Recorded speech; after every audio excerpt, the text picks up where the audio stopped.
And when you said to Jeff Lampert, I gotta go, I gotta go, I gotta go, were you panicking at that point?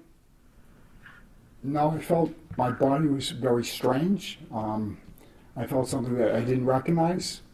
The engine was racing, and I said to him, I gotta go.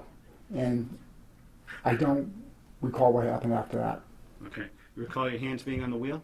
I don't remember that at all. Do you remember your hands being on the wheel prior to hanging up your call with Jeff Lampert? I don't know if I hung up or not. I just told him I have to go. There was something that was racing. My engine was racing. I didn't know why. Next thing I see or remember is being at a hospital with doctors and nurses. I don't know. I wish I did, because I tried to deal with this day in and day out to understand what happened to me or what happened. I don't remember. I remember. Okay, but you would agree with me that as you drove down Chestnut, you veered into the left lane to avoid the traffic in front of you. Is that right? I don't recall. And you were able to cross Washington and drive your car between two stopped cars. Isn't that right? All I remember is ending up at the Brigham Women's Hospital after hanging up with Jeff Lampert in conversation.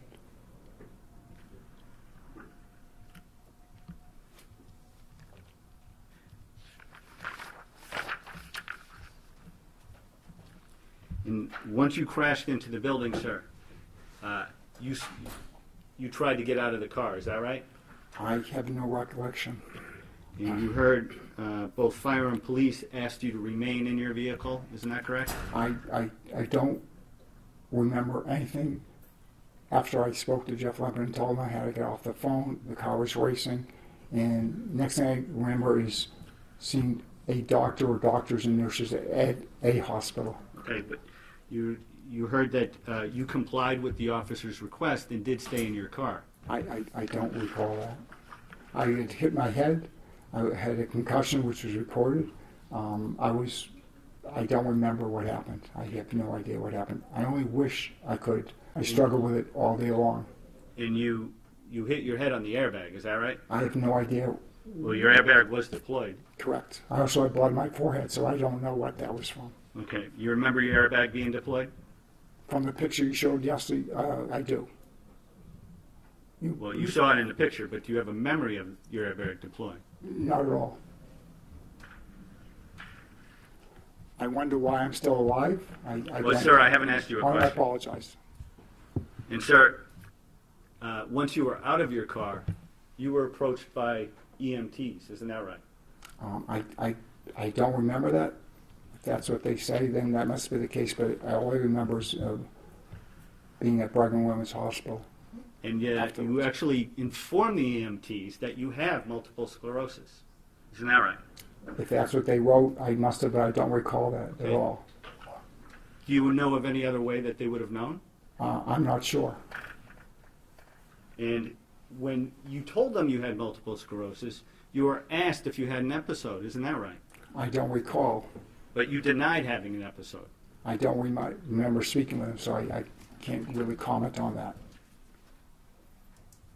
In fact, I think you were specific that you didn't have an episode related to your multiple sclerosis.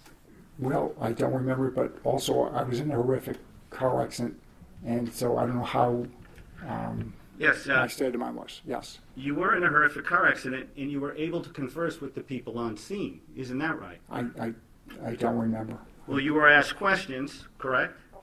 Well, I don't know how delusional I was or not, to be honest with you. Okay, but you would agree, based on what you've heard, your answers were responsive to what you were being asked, right? I don't remember too much that went on that night, other than waking up at a hospital for 3-4 days. You reported that you were alert throughout, isn't that correct? I don't remember that day at all. You remember advising doctors at Brigham and Women's that you never lost consciousness? I don't remember that statement. Do you remember telling medical personnel at Brigham and Women's Hospital that you were able to ambulate or walk after the crash? I don't know if I was or wasn't. Do you remember denying abnormal symptoms to your multiple sclerosis prior to the crash? Your Honor, I'm going to object to the line of questioning. I don't get that. I'm sorry.